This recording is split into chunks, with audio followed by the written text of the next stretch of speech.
Вчера вечер љубителите на ликовната уметност во Штип имаа ретка можност да проследат интересен ликовен настан, каде што на едно место беа изложени над 70 слики на штипски уметници. Станува збор за ретроспективна изложба сместена во фоајето на Домот на културата, простор кој на овој начин добива нова функција и намена. Овој простор досега мислам дека беше користен само како еден коридор, како едно поминување кон самата сцена и самиот салон. Затоа уште со моето назначување дојдов до една замисла за да му дадеме една душа на овој простор. Затоа што и самиот мермер кој што е овде делува некако ладно.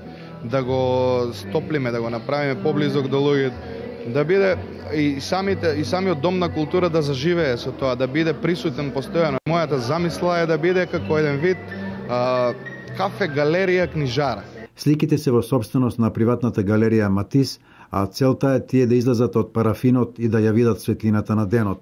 Едната идеја беше да сликите кои 30 години некако доаѓа до мене и се наоѓа во мојата галерија, да еднаш нашиот град ги види од нашите сограѓани.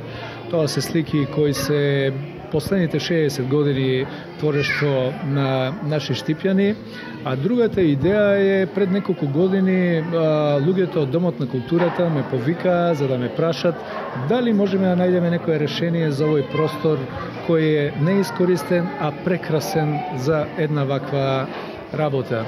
Настанот предизвика интерес кај оние кои дојдоа како посетители, но и кај оние кои самите се учесници на изложбата. Јас сум восхитена.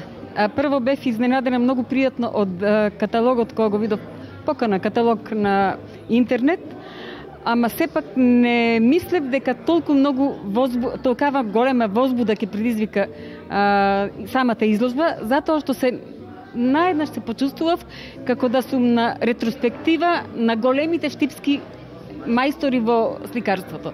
Најверојатно ова е прва изложба во која ќе можеме да ги видиме скоро сите автори. Кажувам скоро, бидејќи можеби уште некои кои не се застапени. Во секој случај за почит и секој час. Намерата на организаторите е преку постојана изложба да се привлече вниманието и да се стекне навика кај луѓето за почеста посета на вакви места кои се ретки во градот Подисарот.